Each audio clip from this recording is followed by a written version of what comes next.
আল্লাহ তাআলার নবী বলেছেন ওয়ামান আমেলা বিহি উজরা, যে ব্যক্তি কোরআন পড়বে আমল করবে আল্লাহ তাকে পুরস্কার দিবেন। কোথায় কোথায় দেবেন কন্ত? দুই জায়গায় দেবে, ইহকালেও দেবে পরকালেও দিবে। দুনিয়ার পুরস্কারটা কি? দুনিয়ার পুরস্কারটা হলো যে চিন্তা থাকবে না, আর কোনো ভয়ও থাকবে না। ভয় থাকবে না কিসের?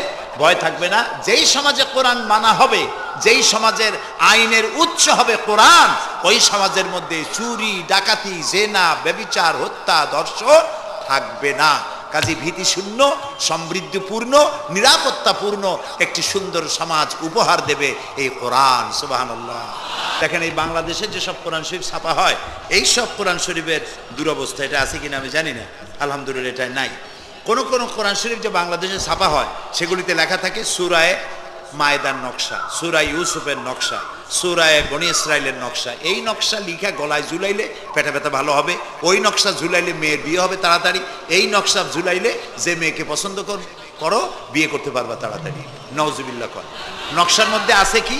নকশার ভিতরে আছে 1293, 1711, 513 হাবি জাবি কতগুলো নাম্বার দিয়া তারপরে লাল কালি দিয়ে দাগ দিয়ে দিয়ে ধান্দাবাজি করা। এরপরে ওই ধান্দাবাজি তাবিজের কোনায় কোনায় লেখে ইয়া জিব্রাইলো, ইয়া মিকাইলো, ইয়া ইসরাফিলো, ইয়া আজরাইলো। উপরে লেখে ইয়া বদুহ, নিচে লেখে ইয়া বদুহ। আমি একজন তাবিজ লেখককে জিজ্ঞেস করলাম, ভাই ইয়া আজরাইলু ইয়া মিকাইলু তো বুঝলাম, ইয়া বদুহ কি? কয়ে যে হুজুর আমি নিজেও বুঝি না বদুহ কি। এই হলো তাবিজ।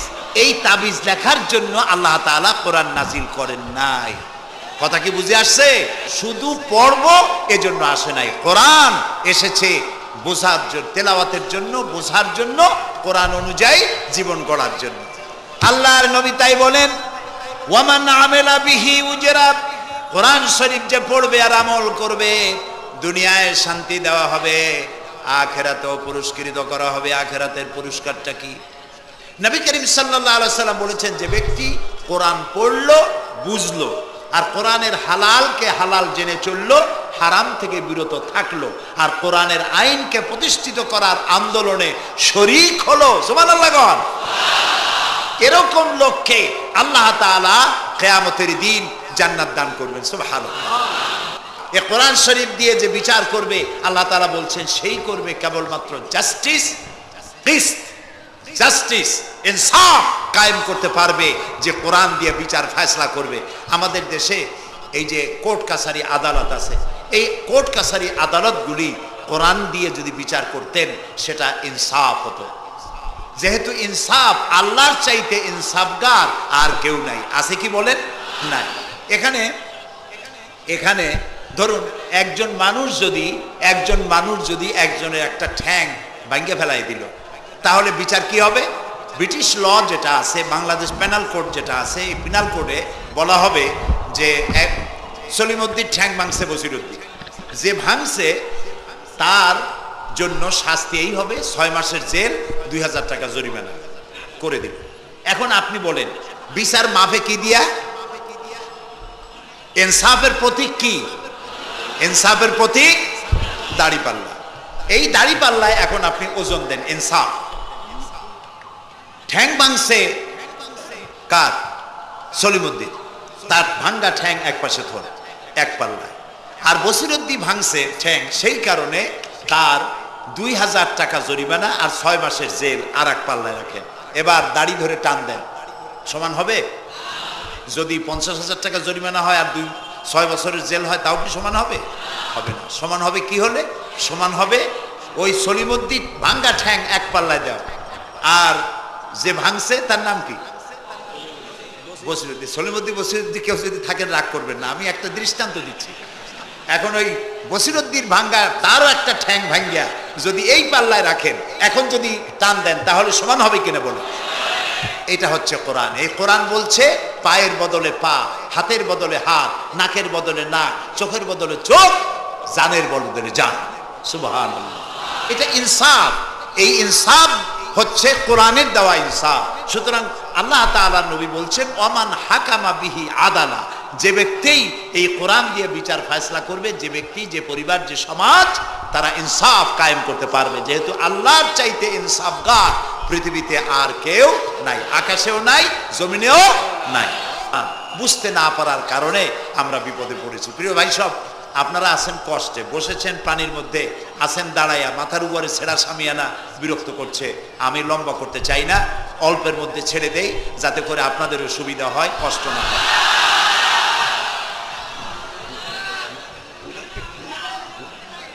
আমি না, তবুও আমি খুব লম্বা করব না, অল্পতে আমরা যাতে বুঝতে পারি এরকম একটু কথা আমি বলতে চাই, একটু বলি, এবং সেইটা বলবো, হ্যাঁ সেইটাই বলবো যেটা আপনারা শুনতে চান, সেইটাই বলবো যেটা শুরু করেছিলেন আমাদের রফিকুল ইসলাম খান ভাই, মহানগরীর সেক্রেটারি জনাব রফিকুল ইসলাম খান। আল্লাহ তাআলা ওনার প্রতি রহম করুন, আমরা বলি আমিন। এবং আমার বক্তৃতার পরে আমরা আমাদের সম্মানিত অ্যাসিস্ট্যান্ট সেক্রেটারি জেনারেলের কিছু কথা আমরা শুনবো ইনশাআল্লাহ। তো আমি ওই আয়াতটা দিয়েই কথা বলি। আল্লাহ তাআলা বলছেন, ইয়া আইয়ুহাল্লাযীনা আমানু হাল আদুল্লুকুম আলা তিজারাতিন তুনজিকুম মিন আযাবিন আলীম تؤمنون بالله ورسوله وتجاهدون في سبيل الله بأموالكم وأنفسكم ذلكم خير لكم إن كنتم تعلمون। হে বিশ্বাসীরা, তোমরা যারা ঈমান এনেছো শোনো, হাল আদুল্লুকুম আলা তিজারাতিন, আমি কি তোমাদেরকে এমন একটি ব্যবসার কথা বলবো না যে ব্যবসায় তোমাদেরকে জাহান্নামের কঠিন শাস্তি থেকে তোমাদেরকে রক্ষা করবে? এমন একটি ব্যবসার কথা বলবো না? তার মানে অবশ্যই এরকম একটা ব্যবসার কথা আমি তোমাদের বলবো যে ব্যবসা তোমাদেরকে জাহান্নামের কঠিন শাস্তি থেকে বাঁচায় দেবে। সুবহানাল্লাহ বলি। জাহান্নাম থেকে বাঁচাবার জন্য ব্যবসা শিখাচ্ছেন কে? আল্লাহ। এবার দেখেন, ব্যবসা এটা করলে লাভও আছে, নোকসানও আছে, ঠিক না? বলেন আছে কিনা? লস অ্যান্ড প্রফিট এর মধ্যে থাকবে। কিন্তু আল্লাহ রাব্বুল আলামিন বলেন, আমার সঙ্গে যে ব্যবসা করবে ওই ব্যবসাটা হচ্ছে তিজারাতান লান তাবুর। আমার সাথে যে ব্যবসাটা করবা এই ব্যবসায় কোনো নোকসান নাই, শুধু লাভ লাভ আর লাভ। কে বলতেছেন এরকম একটা ব্যবসা করবেন? আমি জানি আমরা লাভের ব্যাপারে খুব আছি, নোকসানে আমরা কেউ নাই। মানুষ লেখাপড়া জানুক আর না জানুক, লাভ যেখানে সেখানে মানুষ ছাপ দেয় তাড়াতাড়ি। ওই যে বলে না যে এই হিসাব না জানলে কি হবে, কম দিলে টের পায়। আমরা লাভ খুব ভালোই বুঝি, এই জন্য এটা কোরআনও নয় হাদিসও নয়, একটি রূপক কথা। এক ব্যবসায়ী নেকে কিয়ামতের দিন হাজির করা হবে, ফেরেশতা তাকে বলবে যে আল্লাহর বান্দা, তোমার পাপ আর পুণ্য, ন্যাক আর বদ এই দুটি সমান সমান হয়ে গেছে, 50-50। এখন কোন জায়গায় যাবা? কবে বেহেশতে যাবা না দোজখে যাবা? ব্যবসায়ী লোকটা কিছু জানে না, সে কয় যে ফেরেশতা ভাই, আমি তো দোজখে চিনি না, বেহেশতেও চিনি না, সারা জীবন ব্যবসা করছি, যে জায়গায় গেলে আমার 2 টাকা লাভ হয় ওইখানে আমার পাঠাবো। তো মানুষ লাভ খুব ভালো বোঝে এবং লাভের দিকে মানুষ ঝোঁকে বেশি। এই জন্য আল্লাহ তাআলা বলছেন, হাল আদুল্লুকুম আলা তিজারাতিন তুনজিকুম মিন আযাবিন আলীম, যেটা লাভ আর লাভ। আমার সাথে ব্যবসা করো, শুধু লাভ হবে। তো এই ব্যবসার মধ্যে পুঁজি হলো 3টা। ব্যবসার মধ্যে পুঁজি কয়টা? 3টা। আল্লাহ রাব্বুল আলামিন বলেন, তুমিনুনা বিল্লাহি ওয়া রাসূলিহি ওয়া তুজাহিদুনা ফি সাবিলিল্লাহ। 3টি পুঁজি। একটি হলো আল্লাহর প্রতি ঈমান, রাসূলের প্রতি ঈমান এবং আল্লাহর রাস্তায় জিহাদ করা, মাল দিয়া জান দিয়া। এই কয়টা হলো? 3টা। চলুন এই 3টি কথার ব্যাখ্যা করে তারপরে মোনাজাত করব সংক্ষেপে, যেন আমরা আল্লাহর সাথে ব্যবসাটা শুরু করতে পারি আজকে থেকেই। আল্লাহ যেন তৌফিক দেন, বলেন আমিন। 1 নম্বর হচ্ছে তুমিনুনা বিল্লাহ, আল্লাহর প্রতি বিশ্বাস, আল্লাহর প্রতি ঈমান। বলেন আল্লাহর প্রতি ঈমান। এখন আপনারা বলবেন যে এটা তো কোনো নতুন কথা হলো না, আল্লাহর প্রতি ঈমান আনছি, যদি ঈমানই না থাকতো তাহলে কি বৃষ্টির মধ্যে এই পানির মধ্যে আমরা কি বসে থাকতাম? 100% সত্য কথা। ঈমান না থাকলে কেউ আসতেন না, আর এই পানির মধ্যে, ঝড়ের মধ্যে বাঁশ ভাঙ্গে মাথায় পড়তে পারে এই ঝুঁকি নিয়ে বসতেন না, ঠিক কিনা ভাই? আমরা সবাই ঈমানদার। তবে আল্লাহর উপর ঈমান আনতে হলে 4টি শর্ত লাগে। কয়টি শর্ত? চারটি শর্ত ফুলফিল করলে আল্লাহর উপরে ঈমান এনেছি বলে প্রমাণিত হবে, নইলে আল্লাহ আছে এ কথা নুরা পাগলাও বলছে। নুরা পাগলার বলা আর আপনার আমার বলা এটা তো এক হওয়ার কথা না, ঠিক কিনা বলেন? তা আল্লাহর উপর ঈমান আনতে হলে শর্ত কয়টা? চারটা। এক নম্বরের শর্ত হলো আল্লাহর জাত সম্পর্কে স্বীকার করে নেওয়া, আল্লাহর অস্তিত্ব, আল্লাহ আছেন এটা মেনে নেওয়া। তো আল্লাহ আছেন এ ব্যাপারে আমাদের কোনো দ্বিমত নাই, ঠিক না? এবং কোরআনে কারিমের ছোট্ট একটি সূরায় আল্লাহ তাআলা তার নিজের জাত সম্পর্কে এভাবে বলেছেন, কুল হুয়াল্লাহু আহাদ। আমরা জানি না এই সূরা?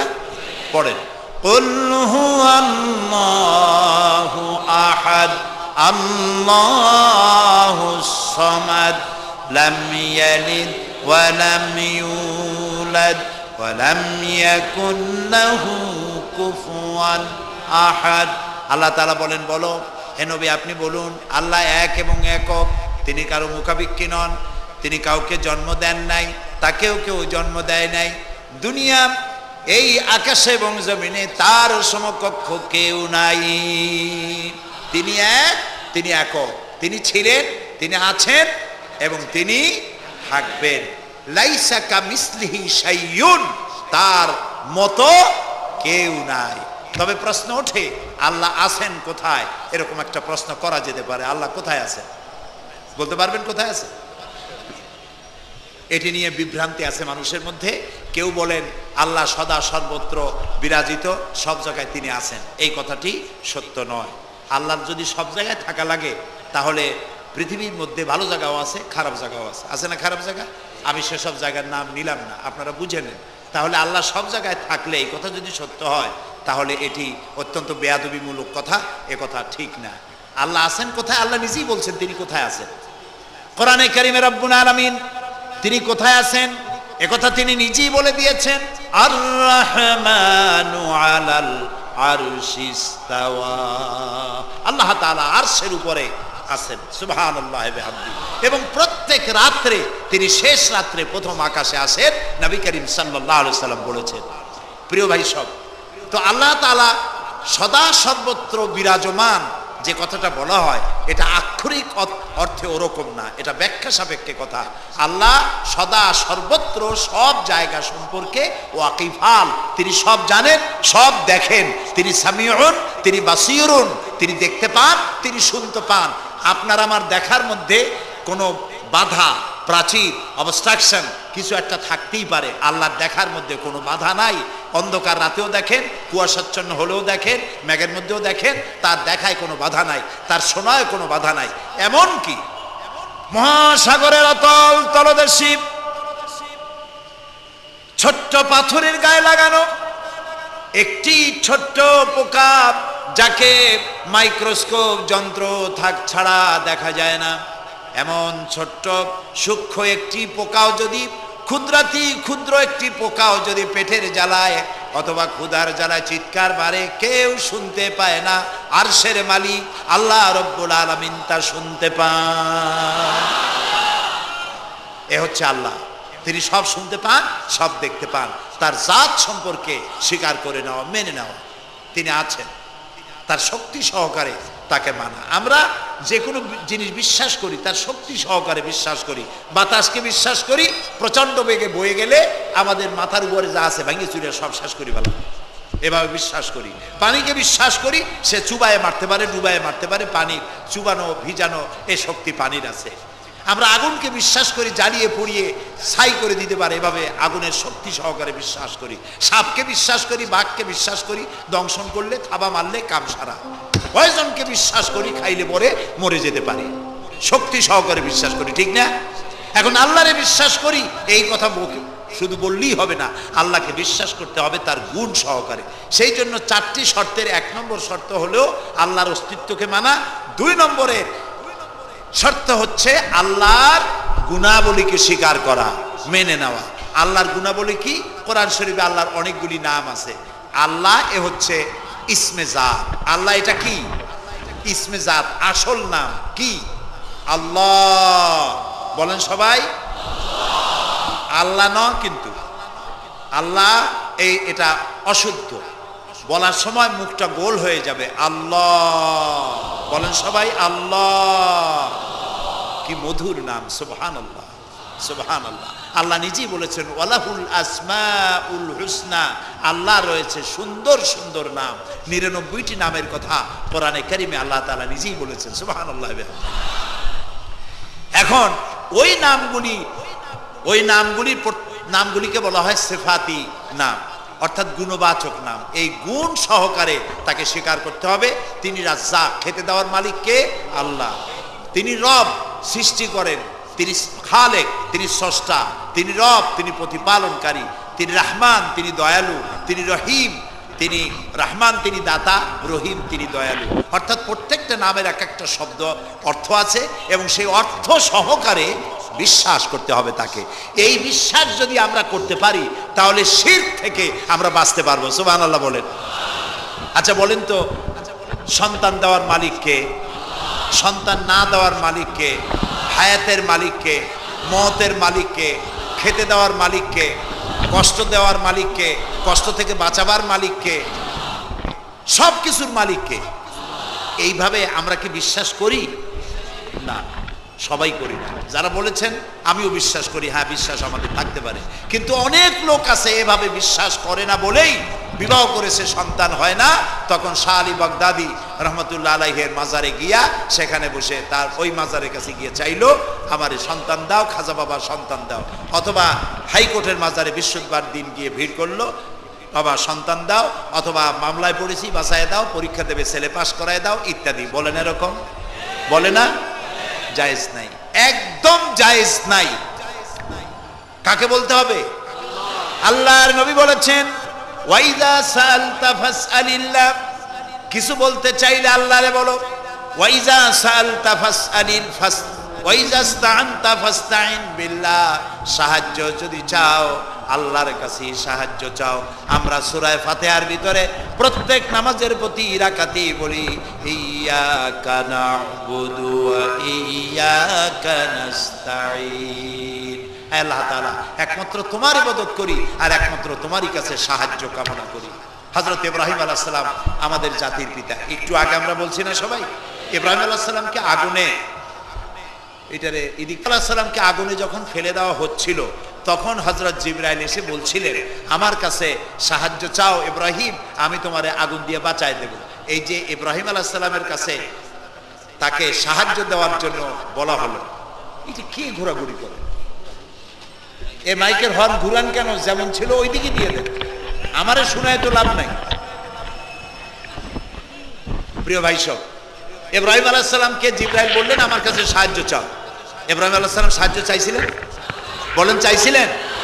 হযরত ইব্রাহিম বলেছেন জিবরাইল আমি কেন সাহায্য চাইব তোমার কাছে? আমি তো এমন কোন অন্ধ আল্লাহর ইবাদত করি না যিনি তার নিজের চোখে তার গোলামের দুঃখ দুর্দশা দেখতে পান না। আল্লাহ কি দেখছেন না যে আমি বিপদে পড়ছি?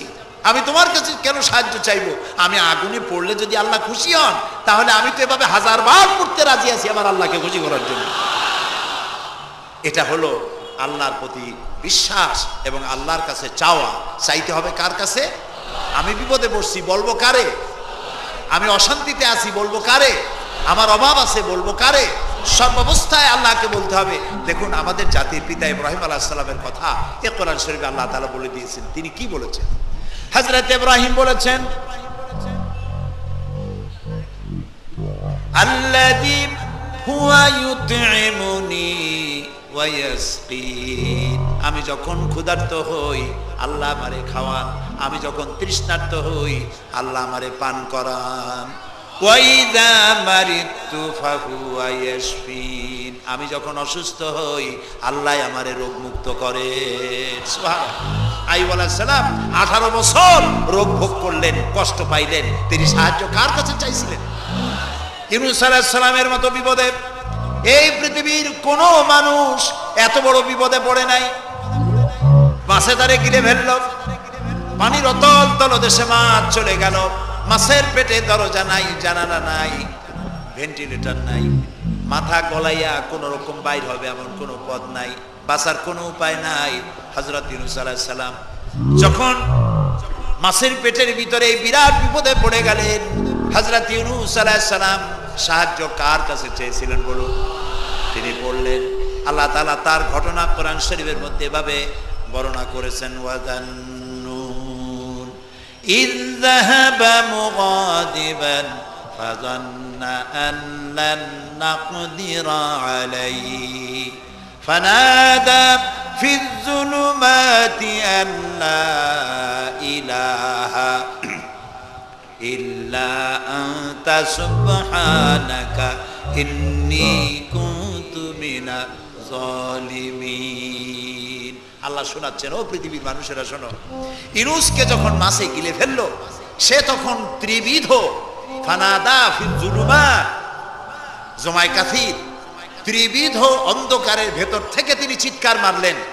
রাতের অন্ধকার, মাছের পেটের অন্ধকার, পানির অন্ধকার, এই ত্রিবিধ অন্ধকারের মধ্য থেকে ইউনূস আলাইহিস সালাম চিৎকার মারলেন, লা ইলাহা ইল্লা আনতা, আয় আল্লাহ তুমি ছাড়া কোনো ইলাহা নাই, সুবহানাকা আমি তোমার প্রশংসা করছি, আয় আল্লাহ তাআলা আমি আমার নফসের উপরে জুলম করেছি, আমার উপরে আমি জুলম করেছি। আল্লাহ তাআলা এই চিৎকার শুনেছেন?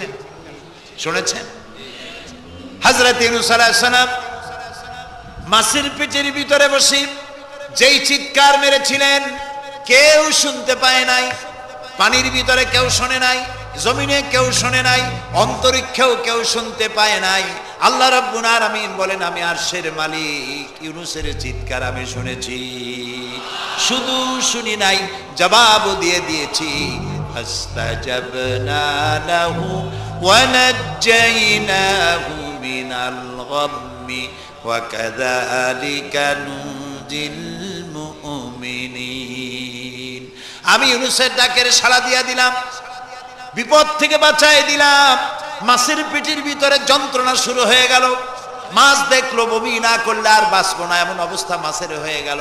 মাছ পেটের ব্যথার জ্বালায় বেশি উঠলো, কেনারায় চলে গেল। ইউনূস আলাইহিস সালামকে বমি করে ফেলে দিল, মাছও বাঁচলো, ইউনূস আলাইহিস সালামও বাঁচলেন। আল্লাহ তাআলা বলেন, শুধু ইউনূস রে নয়, ওয়া কাযালিকা নুনজিল মুমিনিন, আমার মুমিন বান্দারা যদি বিপদে পড়ে, এরকম বিপদে যদি পড়ে যায় আর আমারে যদি ডাকে, আমি আল্লাহ রব্বুল আলামিন এই বিপদ থেকে, যত বড় বিপদ হোক, আমি আল্লাহ বাঁচায়ে দেব। তা আল্লাহ বিপদ থেকে বাঁচাবেন, আর আমি মুসলমান বিপদে পড়েছি, মাজারে গিয়া চাইলাম, নাউযুবিল্লাহ। বিশ্বাস করুন ভাই, বিশ্বাস করুন, কবরের ভিতরে যিনি শুয়ে আছেন, যত বড় পীর হোক, যত বড় খাজা বাবা হোক, আপনাকে সাহায্য তিনি করতে পারবেন না, পারবেন না, পারবেন না।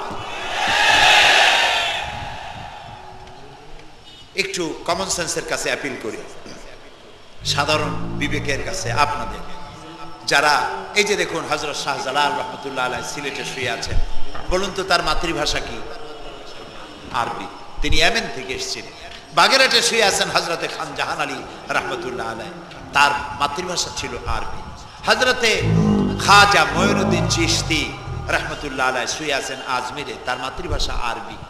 আমরা বাংলাদেশ থেকে, এই দেশ থেকে কোনো লোক গেল সিলেটে, গেল বাগেরহাটে অথবা বাগদাদে চলে গেল, এইসব বড় বড় আল্লাহর ওলিদের মাজারে গিয়ে বাংলা ভাষায় বলল, বাবা আমি তো বিপদে পড়ে আসছি, নির্বাচনে দাঁড়াইছি, আমি যেন জিততে পারি। অথবা দেখেন না, মাজার দিয়ে শুরু করে সবাই। অথবা যায় বললো যে আমার বিয়ে করেছি 15 বছর, বাচ্চা হয় না, আমার একটা বাচ্চা। অথবা মামলায় পড়েছি, আমার একটু জিতায় দাও, ব্যবসা করি, এত টাকা লস দিতে দিতে শেষ হয়ে গেছি। বাবা আপনি বললেন কোন ভাষায়? শাহজালাল খুব বুঝলেন, বড় পীর সাহেব খুব বুঝছেন। তাহলে আপনার 1 নম্বর ফায়ার মিস হয়ে গেল, মিস ফায়ার। আচ্ছা, 2 নম্বর কথা হলো, যার কাছে আপনি চাইলেন তিনি ওখানে ঘুমন্ত আছেন না চেতনা আছেন, এ ব্যাপারে আপনার কোনো গ্যারান্টি আছে, নিশ্চয়তা আছে? আপনি যখন দোয়া করতেছিলেন তখন উনি চেতনা না ঘুমে? যদি ঘুমায় থাকেন তাহলে 2 নম্বর মিস ফায়ার। আপনি যা চিল্লাইলেন উনি কিছুই শুনল না। 3 নম্বরে, কবরে যে শাহজালাল রহমতুল্লাহ আলাইহি অথবা মঈনুদ্দিন চিশতি রহমতুল্লাহ আলাইহি, আল্লাহর ওলিরা, যত বড় বড় ওলি আল্লাহ আছেন, যার কাছে আপনি বিশ্বাস করেন ওলি হিসেবে, উনি যে কবরে আছেন তার নিশ্চয়তা কোথায়? কবরে তো নাও থাকতে পারে, কারণ আল্লাহ তাআলার 2টা জায়গা আছে করা। বিদেহী আত্মা, এই দেহ থেকে আত্মা যখন সরে যায়, আল্লাহ যখন নিয়ে যান, দেহটার তো কোনো দাম নাই, এটা হচ্ছে নশ্বর, আত্মা হচ্ছে অবিনশ্বর। এ দেহটা মাটির সাথে পচে যাবে, গলে যাবে, কোরআন শরীফে বহুবার বলা হয়েছে। তো আল্লাহ তাআলার দুইটা মেহমানখানা আছে, একটা হলো সিজ্জিন আর একটা নাম বলেন ইল্লিন, দুইটা মেহমানখানা। যেমন এই পৃথিবীতেও মেহমানখানা দুই রকম হয়, সরকারের দুই রকম মেহমানখানা। চোর, ডাকাত, খুনি, বদমাস এগুলি যদি গ্রেফতার হয় তাহলে ওরা খাবে কি? ওদের তো শ্বশুর বাড়ি দিয়ে অথবা বাপের বাড়ি দিয়ে ভাত খাবার দেওয়া হবে না, গভর্নমেন্টের মেহমান হয়ে গেছে। কাজী এদের জন্য মেহমানখানা গভর্নমেন্টের একটা আছে, সরকারি মেহমানখানা। ওইটা কোনটা কোন তো? ও, তাও আপনারা চেনেন। আর একটা মেহমানখানা হচ্ছে ভিআইপিদের জন্য, যারা ভেরি ইম্পর্টেন্ট পার্সন অথবা ভেরি ভেরি ইম্পর্টেন্ট পার্সন যারা, তাদের জন্য, অর্থাৎ প্রেসিডেন্ট, প্রধানমন্ত্রী, মন্ত্রী, এমপি, সচিব, ওনারা যখন বাংলাদেশের কোনো জায়গায় বেড়াতে যান তখন সরকারি মেহমানখানা ওনাদের জন্য থাকে। ওইটার নাম কি? সার্কিট হাউস, ডাক বাংলা ইত্যাদি, রেস্ট হাউস, এগুলি তার জন্য থাকে। তো পৃথিবীর মানুষের জন্য শ্রেণীভেদে যদি এ ধরনের মেহমানখানা থাকে, তো যারা নাকি দুনিয়া থেকে মারা যাবে ওদের জন্য আল্লাহর মেহমানখানা থাকতে নাই? আছে। এবং সেটা আগেই বলেছি, যারা জাহান্নামে যাবে ওদেরকে রাখা হবে সিজ্জিন নামক একটা মেহমানখানা আছে, ওখানে তারা থাকবে। আর যাদেরকে আল্লাহ জান্নাতে নিবেন, তো বিচারের আগে তো জান্নাতে নিবেন না, তাদেরকে ইল্লিন নামক সার্কিট হাউস জাতীয়, এই জাতীয় একটা ভালো জায়গায় আল্লাহ তাআলা তাদের রাখবেন। তাহলে আপনি যে কবরের কাছে যায় চাইলেন, হয় ঘুমায় আছে, আপনার ভাষা বুঝলো না, আর কবরে থাকলেও ঘুমে আছে নাকি তাও আপনি জানেন না, আর কবরে নাই এটাও হতে পারে যে আল্লাহ তাআলা অন্য কোথাও তাকে নিয়ে রেখেছেন। কাজেই তিনটা জিনিসই, আপনার পথের ভাড়া নষ্ট, পরিশ্রম নষ্ট, আর তিনটা ফায়ার করছিলেন, তিনটা ফায়ার মিস হয়ে গেল। তাহলে হবে এমন সত্তার কাছে, কোনো পীর নয়, বুজুর্গ নয়, খাজা বাবা নয়, চাইতে হবে এমন সত্তার কাছে যিনি কখনো ঘুমান না, যিনি বাংলাও বোঝেন, ইংরেজিও বোঝেন, আরবিও বোঝে, উর্দুও বোঝে, সকল ভাষা যিনি সৃষ্টি করেছেন, সেরকম কেউ কি আছেন? আছেন? কি নাম তা? এক আঙ্গুল আকাশের দিকে উঁচু করে বলেন, নাম কি? আরো জোরে বলেন, আবারও বলেন, সুবহানাল্লাহ, আলহামদুলিল্লাহ বলেন। এই জন্য নবী করিম সাল্লাল্লাহু আলাইহি ওয়াসাল্লাম বলছেন, ওয়াইজা সাআলতা ফাসআলিল্লাহ, কিছু বলতে হলে আল্লাহরে বলো, ওয়াইজা ইসতাআনতা, সুয়াল করলে আল্লাহরে বলো, ওয়াইজা ইসতাআনতা ফাসতাইন বিল্লাহ। আর যদি সাহায্যের প্রয়োজন হয় কোনো ব্যাপারে, যে কোনো ব্যাপারে সাহায্যের প্রয়োজন, আল্লাহর কাছে চাও। আমাদের অবস্থা হলো এই যে ইমাম তো দুর্বল, বিপদে পড়লেই দৌড় দেয় মাজারের দিকে। মুসলমানের সম্পর্ক মাজারের সাথে হবে না, সম্পর্ক হবে মসজিদের সাথে। আল্লাহর নবী যখনই বিপদে পড়তেন, মুসিবতে পড়ে যেতেন, সঙ্গে সঙ্গে উজু করে মসজিদে নববীর ভিতরে প্রবেশ করতেন, 2 রাকাত কাজায়ে হাজাতের নামাজ পড়তেন, আল্লাহর দরবারে হাত তুলতেন, চোখের পানি ছেড়ে দিতেন, আল্লাহ রাব্বুল আলামিনের দরবারে মোনাজাত কবুল হয়ে যেত। নবীজি আমাদেরকে উপদেশ দিয়েছেন, বিপদে যদি পড়ো, মুসিবতে যদি পড়ে যাও, ওযু করো, মসজিদের ভিতরে ঢুকে যাও, কাজায়ে হাজাতের নামাজ পড়ো, আর সেজদায় পড়ে চোখের পানি দিয়া, গাল ভিজানো নয়, চোখের পানি দিয়া যায় নামাজ ভিজিয়ে দাও, আর আল্লাহর কাছে প্রার্থনা করো, কাঁদতে থাকো রব্বুল আলামিন। আল্লাহর নবী বলেছেন, বান্দা যদি গুনাহ মাফির জন্য গুনাহ করেছে, লজ্জায় অনুতপ্ত হয়ে অনুশোচনা করে বান্দা যখন কাঁদতে থাকে, চোখের পানি নাকের অর্ধেক আসতে না আসতে আল্লাহ রব্বুল আলামিন বান্দারে মাফ করে দেন। বিশেষ করে বুড়া মানুষ, আমাদের মধ্যে 2 শ্রেণীর লোক আছে, যুবক আর বৃদ্ধ। মাহফিলগুলিতে আল্লাহর মেহেরবানি যুবকেরা অনেক বেশি আসে, আলহামদুলিল্লাহ বলে। এরকম আসতে করলেন কেন? আপনি তাকায় দেখেন, ডানে বায় তাকান, ডানে বায় তাকান, দাড়ি পাকা কয়জন আছে দেখেন। 2%, 3% or 5% দাড়ি পাকা হতে পারে, 95% যুবক আর যুবক। সুবহানাল্লাহ, আলহামদুলিল্লাহ। বামপন্থীদের এখানেই কষ্ট, এখানেই কষ্ট। তারা চিন্তা করে এত কষ্ট করিয়া পয়সা করি দিয়া তারপরে কর্মী বানাইলাম, একটা মাহফিলে গিয়া কি একটা সমাবেশ দেখলো, মাহফিলে গেল, আমাদের পুকুরের জিয়ানো মাছগুলি সব ইসলামের পুকুরে চলে গেল। এটা তাদের জন্য হেভি লস। আসলে ওরা ধরে রাখতে পারবে না, ঠেকাইতে পারবে না, গায়ে তো মুসলমানের রক্ত। রক্ত কার? এসব যুবকেরা একটা মুসলিম মায়ের পেটে জন্মগ্রহণ করেছে, একটা মুসলিম পিতার জন্মে আসছে। আর রাসূলুল্লাহ যুবকদের ব্যাপারে যে কত কথা বলেছেন, সুবহানাল্লাহ বলো। আগেই রাসূলুল্লাহ বলেছেন কিয়ামতের দিন আল্লাহর আরশের ছায়া ছাড়া কোনো ছায়া থাকবে না, প্রচন্ড রৌদ্র হবে, জমিনটা তামার মতো হয়ে যাবে। ইন্না লিল্লাহি ওয়া ইন্না ইলাইহি রাজিউন।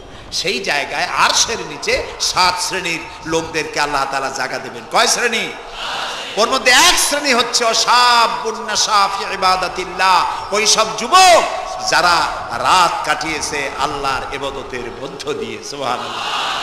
যুবকদের ইবাদতে আল্লাহ তাআলা বেশি খুশি হন, বেশি খুশি হন। কারণ হলো এই যে মসজিদের ইমাম সাহেব অথবা প্রাইমারি স্কুলের মাস্টার যদি বলে যে আমি ঘুষ খাই না, এই কথার কোনো দাম আছে? আপনি প্রাইমারি স্কুলের মাস্টার, আপনি মসজিদের ইমাম, আপনার ঘুষ দেবে কেটা? ঘুষ খাই না বললে তো হবে না। কোন মন্ত্রী যদি বলে, এসপি যদি বলে, দারোগা যদি বলে ঘুষ খাই না, 1000 বার দাম আছে, ঠিক না ভাই? এখন একজন বুড়া যদি বলে যে প্রত্যেক রাত্রে আমি তাহাজ্জুদ পড়ি, আপনি তো পড়বেনই, কারণ আপনার তো ঘুম আসে না। কাশিতে এমন পাওয়া পাইছে, চোরবাড়ির কাছে আসতে পারে রাতের বেলায়, খালি কাশা, জম্মের কাশা। আর যুবকের তো তামাম দুনিয়ার ঘুম আইসে ঠাইসে ধরে। সেই যুবক সে যদি এই ঘুমকে দুহাতে ঠেলে দিয়ে যদি মধ্যরাতের পরে, রাতের 2/3 পরে যদি নামাজে দাঁড়ায় যায়, আল্লাহ রাব্বুল আলামিন খুশি হয়ে যান। সুবহানাল্লাহ বলো। এই যুবকদের সম্পর্কে রাসূলুল্লাহ কি সুন্দর কথা বলেছেন। রাসূলুল্লাহ বলেছেন উসিকুম বিশ, নবী করিম সাল্লাল্লাহু আলাইহি ওয়াসাল্লাম বলেছেন আমি তোমাদেরকে উপদেশ দিচ্ছি তোমরা যুবকদের ব্যাপারে কল্যাণকামী হবে। সুবহানাল্লাহ বলে। কারণ যুবকদের দিল নরম, আর আল্লাহ তাআলা আমাকে এই পৃথিবীতে উদারতা সহকারে দিন প্রতিষ্ঠার কাজে আমাকে পাঠিয়েছেন। আর এই পৃথিবীতে আমার আল্লাহর দেওয়া ইসলাম প্রতিষ্ঠা করার কাজে আমার বিরোধিতা করেছে বুড়োরা, আর সহযোগিতা করেছে যুবকেরা। দেখেন না রাসূলুল্লাহর সাথে বিরোধিতা কারা করলো? তাদের বয়স কত? আবু জাহেল, আবু লাহাব, উতবা, সাইবা, মুগিরা, ওলীদ, আবু সুফিয়ান, কুষ্টিসুদ্ধা, সকলের বয়স ছিল 40-এর ওপরে। আর যারা ঈমান আনলো সর্বপ্রথম, তাদের বয়সগুলি রাসূলুল্লাহকে যারা সাহায্য করলেন, হযরতে জুবাইর ইবনুল আওয়াম, আব্দুর রহমান বিন আউফ ইসলাম কবুল করলেন, বয়স তখন 17 বছর। হযরতে আবু বকর ইসলাম কবুল করলেন, বয়স তখন 37 বছর। হযরত ওমর রাদিয়াল্লাহু তাআলা ইসলাম কবুল করলেন, বয়স তখন 26 বছর। হযরত আলী যখন ইসলাম কবুল করেছেন, বয়স তখন মাত্র 8.5 বছর। সব তরুণেরা, যুবকেরা ইসলামের জন্য রক্ত দিয়েছে, যুবকদের রক্তের উপর ইসলাম প্রতিষ্ঠিত হয়েছে। সুবহানাল্লাহ। সেই জন্য এই যৌবনকালে ইবাদতের মূল্য সর্বাধিক। আর বুড়োরাও যখন আল্লাহর দরবারে হাত তোলে, যারা বুড়ো আছেন, আমার বয়সে যারা এসে গেছেন বা আমার থেকে যাদের বয়স বেশি, সুতরাং বুড়ো মানুষের মন খারাপ করার কারণ নাই। ওই যৌবনকালটা আমরা সবাই পার করে এসেছি। সুবহানাল্লাহ। সেটা যদি ভালো কাজে করে থাকি আল্লাহর কাছে পুরস্কার পাবো, আর যদি অন্যায় করে থাকি সেজন্য আল্লাহর কাছে বিনীতভাবে ক্ষমা চাই। আল্লাহ আমাদের মাফ করুন, বলি আমিন। সবাই বলি আমিন। যুবক ভাইয়েরা, আর বৃদ্ধদেরকে এখন আরেকটি কথা বলতে চাই, সেটা হলো বুড়োরা যদি আল্লাহর কাছে যখন হাত তোলে, আল্লাহ তাআলা বলেছেন হে রাসূল, ইসলামের মধ্যে থেকে যে চুল দাড়ি পাকাইছে, ইসলামের মধ্যে থেকে দাড়ি চুল পাকায় ফেলেছে, এই অবস্থায় আমার কাছে যদি হাত তোলে আর কাঁদতে থাকে, এই বুড়োটারে আমি খালি হাতে ফেরত দিতে আমার শরম করে। আমি কেমনে বুড়োটারে খালি হাতে ফিরাই? একবার হযরত ওমর রাদিয়াল্লাহু তাআলা নবী করিম সাল্লাল্লাহু আলাইহি ওয়াসাল্লামের ঘরে প্রবেশ করে দেখছেন তিনি কাঁদছেন। হযরত ওমর জিজ্ঞেস করলেন, ইয়া রাসূলুল্লাহ আপনি কাঁদছেন কেন?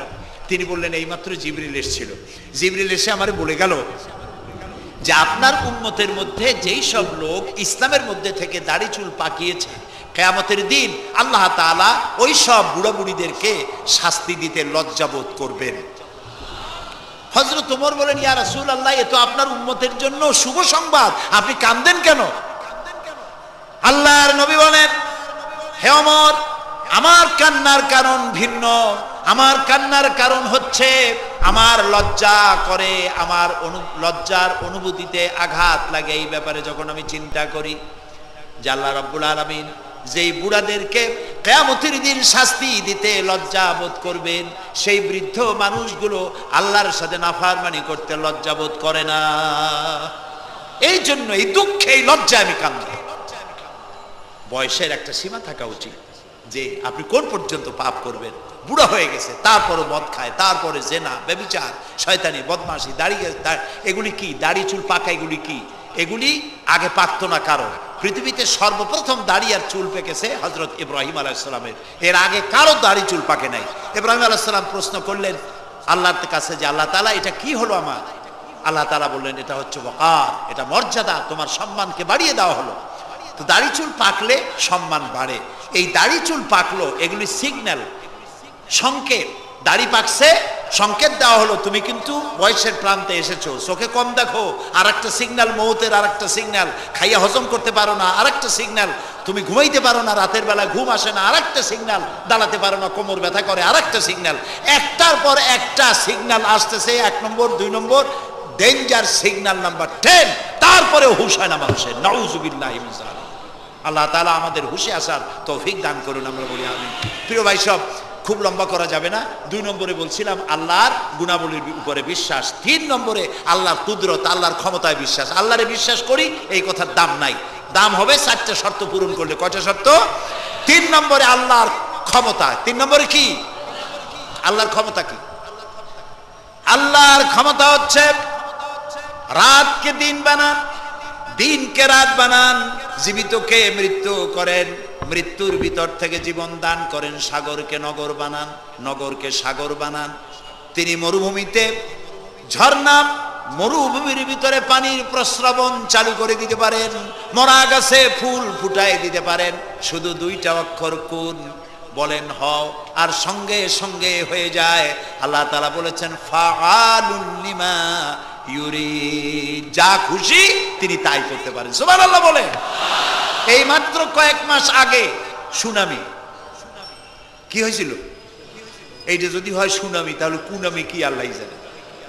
সুনামি হইল মালয়েশিয়া, ইন্দোনেশিয়া, মালদ্বীপ, শ্রীলঙ্কা, ইন্ডিয়া, থাইল্যান্ড, এই উপকূলীয় এলাকায় সুনামি। মাত্র 1.5 মিনিট, 1.5 মিনিটের সুনামিতে জলকম্পন আর পানি কম্পনে 2.5 লক্ষ মানুষ শেষ, আর 1 লক্ষ মানুষের কোনো খোঁজ নাই।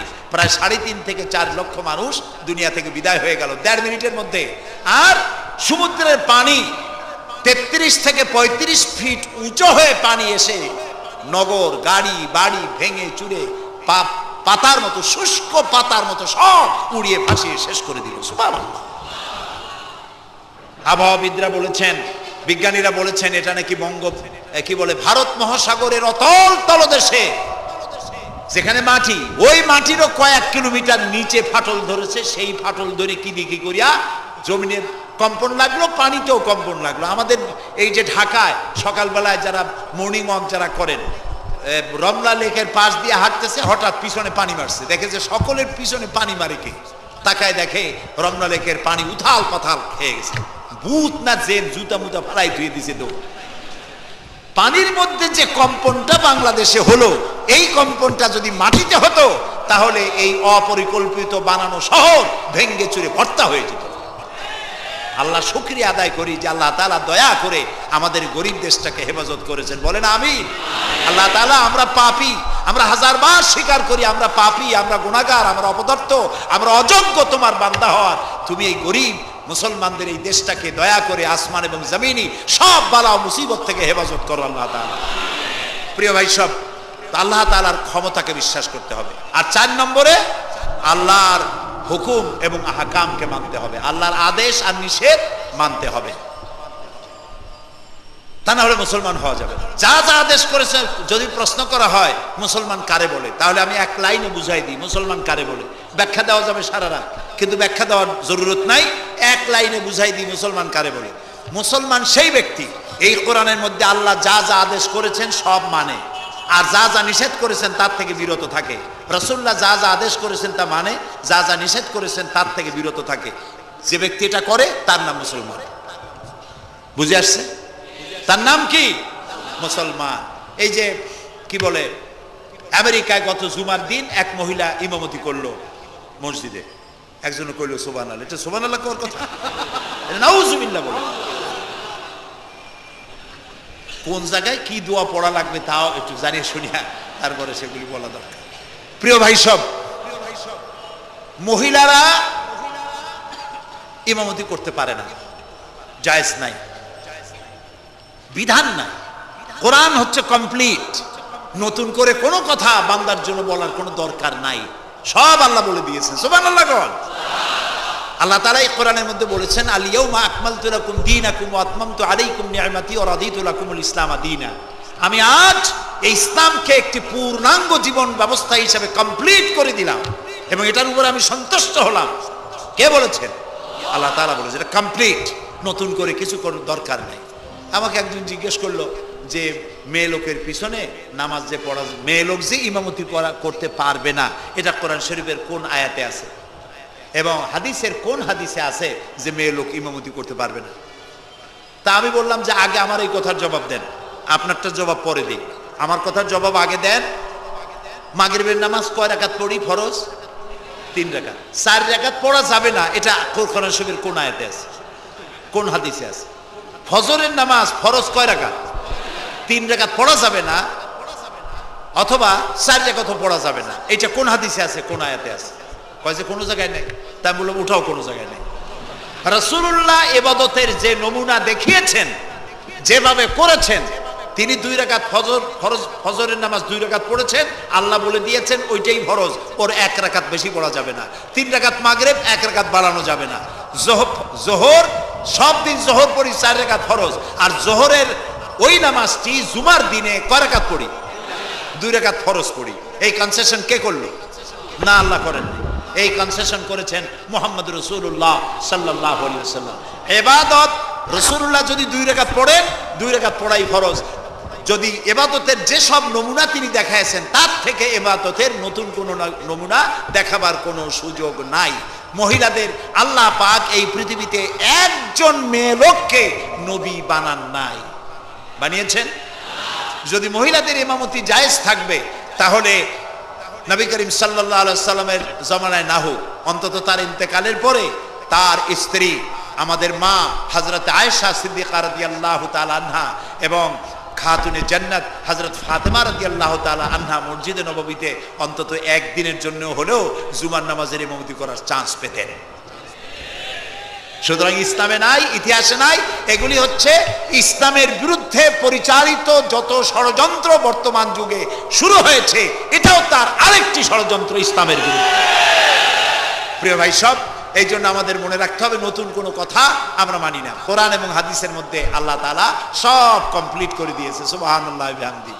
এই জন্য আল্লাহর হুকুম এবং আহকামকে মানা, এই 4টি কাজ, এই 4টি শর্ত যদি পরিপূর্ণ করতে পারি, তাহলে আমরা পুরোপুরি মুসলমান। মিথ্যা কথা বলা যাবে না, ওজনে কম দেওয়া যাবে না, খাদ্যে ভেজাল দেওয়া যাবে না, মদ জুয়ার কাছে যাওয়া যাবে না, জেনা ব্যভিচারের কাছে যাওয়া যাবে না। সকল ব্যাপারে আমাদেরকে ঐক্যবদ্ধ থাকতে হবে ইসলামের উপরে। আমরা বলি আলহামদুলিল্লাহ। প্রিয় ভাই সব, আজকে আমাদেরকে, আমি আর লম্বা করতে চাই না, অন্তত এতটুকুন যেন আল্লাহ আমাদেরকে আমল করার তৌফিক দেন। আমরা বলি আমিন, সবাই বলি আমিন। এজন্য চাই আমাদের দেশে আমরা যেন এই দেশটিকে, পৃথিবীর প্রত্যেকটি মুসলিম দেশের আশেপাশে আরো অনেক মুসলিম দেশ আছে, আর আমাদের ভৌগোলিক অবস্থানটা এমন যে আমাদের আশেপাশে অনেক বড় বন্ধুরা এত বড় আমাদেরকে মহব্বত করেন, কাটা তার দিয়ে বেড়া দিতেছে, তারা আমাদেরকে সাংঘাতিক ভালোবাসে, আমাদের সাথে কোলাকুলি করে, কিন্তু মাঝখানে একটা বড় মাদার গাছ আছে। কথা বুঝতে পেরেছেন? এই জমিনে বাস করতে হলে সম্মান নিয়ে, ইজ্জত নিয়ে, স্বাধীনতা নিয়ে যদি বাঁচতে হয়, তাহলে এখানে একটি আদর্শিক বাঁধের প্রয়োজন। ওরা কাঁটা তারের বেড়া দিয়েছে, আমরা আদর্শের বেড়া দেব। সেই আদর্শের নাম হলো ইসলাম, কেবলমাত্র ইসলাম, একমাত্র ইসলাম। এবং এই আদর্শ সকলের জন্য, কারণ ইসলাম তো আমার একার না। ইসলাম কি আমার একার? আপনাদের একার? ইসলাম কার? আল্লাহর। জোরে বলেন, ইসলাম কার?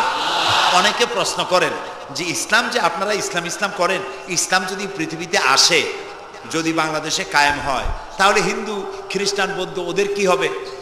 তা আমি বলি, দেখেন, মায়ের চাইতে খালার মহব্বত বেশি হওয়া এটা খুব সুলক্ষণ না। এটা কি লক্ষণ? এটা একটা কুলক্ষণ। হিন্দু কার? জবাব দেন। হিন্দু কার? খ্রিস্টান কার? বৌদ্ধ কার? ইহুদি কার? আমরা কার? আর এই কোরআনটা আল্লাহ তাআলা। কয় যে তা ঠিক, কিন্তু কোরআন তো 1400 বছরের পুরানা। এই পুরানা জিনিস দিয়া এই বিজ্ঞানের যুগে এটা চলবে কেমনে? কেমনে আমরা একসাথে থাকবো? বলি ভাই, সূর্যটা কতদিনের পুরাতন কন্ত দেখি? কয় তা তো কোটি কোটি বছরের পুরানা। তো কোটি কোটি বছরের পুরানা সূর্য আগের মতো তাপ দেয় না ঠান্ডা ঠান্ডা ভিজে ভিজে লাগে? কয় যে না, তাপ দেয় তো ঠিক মতো। তো তাপ যদি ঠিক মতো দেয়, সেই তাপ কি শুধু মুসলমানে পায় না হিন্দুরাও পায়? ডাবের পানি যখন আমরা খাই, মুসলমানের মুখে মিষ্টি লাগে, আর হিন্দুরা যখন ডাব খায় তিতের ছোটে গাল কানের কাছে যায় না? সবাই সমানভাবে পায় বলেন? তাহলে কোটি কোটি বছরের পুরানা সূর্য জাতি ধর্ম দল মত নির্বিশেষে বিশ্বব্যাপী যদি তার কল্যাণময়িতা, যদি তার কল্যাণ করতে পারে, তাপ দিতে পারে, আলো দিতে পারে সমভাবে, তাহলে মাত্র 1500 বছর আগের সূর্যের তুলনায় একেবারেই টাটকা কোরআন শরীফ। মাত্র 1500 বছর আগে এই কোরআন শরীফ দিয়ে যদি আইন তৈরি হয়, তাহলে হিন্দুর কোনো অসুবিধা হওয়ার কথা? খ্রিস্টানের, মেয়ে লোকের, পুরুষের কারো কোনো অসুবিধা হবে? হতে পারি না, যেহেতু এই কথাগুলি কার? আল্লাহ তাআলার কথা। দেখুন, কোরআন যদি মানা হয়, যেখানে মানবেন সেখানে শান্তি, যেখানে মানবেন না সেখানে অশান্তি। আল্লাহ তাআলা এই কোরআন বোঝার তৌফিক আমাদেরকে দান করুন। আমরা বলি আমিন। কোরআন এইভাবে এই সামান্য সময় বোঝানো সম্ভব না, সেই জন্য আমি আপনাদেরকে উপদেশ দেওয়ার মতো আমি এরকম ধৃষ্টতা দেখাবো না। আমি পরামর্শ দিতে চাই আপনাদেরকে, যে সেটা হচ্ছে কোরআন বোঝার জন্য তাফসীর পড়বেন। কি পড়বেন কন্ত? যেই তাফসীরটা পড়লে পরে ইসলাম বুঝবেন, নিজেকে বুঝবেন, নিজের দায়িত্বের অনুভূতি বুঝবেন, সেই তাফসীরটার নাম তাফহিমুল কোরআন। বলেন তো নামটা কি? আর একবার বলেন। 19 খণ্ডে সমাপ্ত। এটি নামটা যদিও আরবি, এটি বাংলায় অনুবাদ করা হয়েছে। বাংলা আমার মায়ের ভাষা, আলহামদুলিল্লাহ কোন। বাংলা ভাষার জন্য আমরা গর্বিত, আলহামদুলিল্লাহ কোন। আর ভাষার স্রষ্টা পৃথিবীর কোনো মানুষ নয়, ভাষার স্রষ্টা কে? আল্লাহ চুজ করেছেন আমাদেরকে বাংলা ভাষার জন্য, তাই আমরা বাংলা ভাষী। আর বাংলা আমার প্রিয় ভাষা, আমার মায়ের ভাষায়, আমার বাপের ভাষায়, এই বাংলা ভাষায় কোরআন শরীফে অনেক তাফসীরের বাংলা হয়ে গেছে, আলহামদুলিল্লাহ। এবং হাদিস, এমন কোন হাদিস নাই যার বাংলা হয় নাই। এমন কোন ইসলামী সাহিত্য যা মুসলমানদের জন্য প্রয়োজন, তার সবগুলি বাংলা ভাষায় ছাপা হয়ে গেছে, আলহামদুলিল্লাহ। কিন্তু আমাদের একটু কপাল খারাপ, এখানে বিমল মিত্রের কড়ি দিয়ে কিনলাম এত বড় বই, এগুলো পড়তে মাথায় যন্ত্রণা হয় না। শরতের রচনা বলি, রবীন্দ্রের রচনা বলি, বঙ্কিমের রচনা বলি, পড়তে মাথায় যন্ত্রণা হয় না। বড় বড় নাম করা নাট্যকারদের লেখা এই সেই হাবিজাবি কত বইপত্র, সব পড়তে পারে, কিন্তু কোরআন শরীফের একটা তর্জমা, একটা আয়াত, 2টা আয়াত পড়ার মতো ধৈর্য আমাদের নাই। প্রিয় ভাই সব, যারা পড়ে না তারা পৃথিবী গড়তে পারে না, যারা পড়ে তারাই গড়ে। আপনি চিন্তা করে দেখেছেন, গত 100 বছরের ভিতরে এই মুসলমানেরা পৃথিবীকে কিছু উপহার দিতে পেরেছে আবিষ্কার করে? আপনার পকেটে যে মোবাইল, আমার পকেটে যে মোবাইল, এটা আমাদের আবিষ্কার করা না?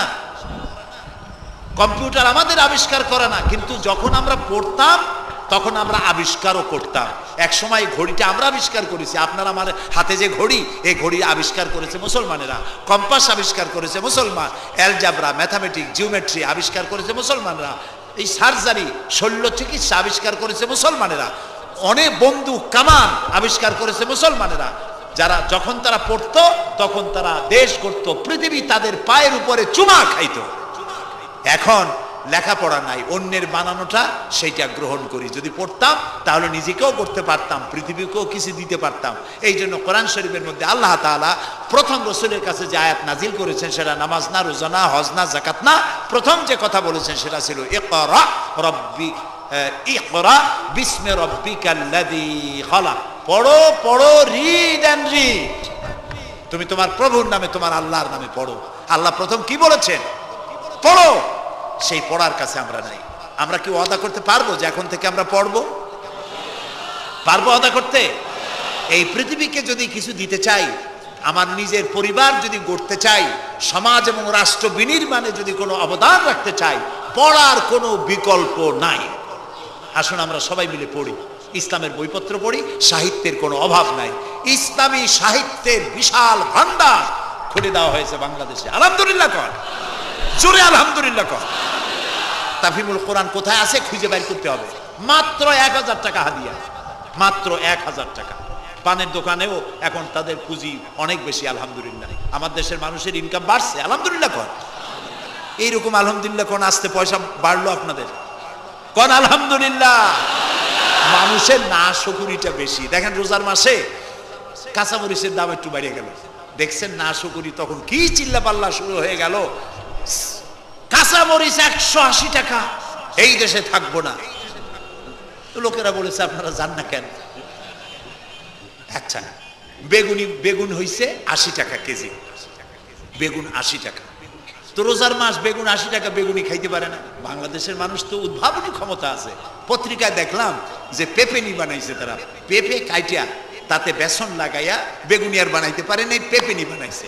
তো দেখলাম যে নোবেল, এই ভাজা পোড়ার উপরে যদি নোবেল পুরস্কারের কোনো ব্যবস্থা থাকতো তাহলে বাংলাদেশ নোবেল পুরস্কার পাইতো পেপেনি বানাইয়া। বেগুন হয়েছে 80 টাকা, সেই জন্য ঝগড়াঝাটি এক শেষ। কাঁচামরিচ 120 টাকা, সেজন্য একেবারে চিল্লায় শেষ। কিন্তু মূলা যখন 3 টাকা, গরুতেও খায় না, এত মূলা হইলো, এত কপি হইলো, সেজন্য আল্লাহ শুকরিয়া নেয়, শুকরিয়া আদায় করে না। মানুষকে আল্লাহ শুকর আদায় করতে হবে।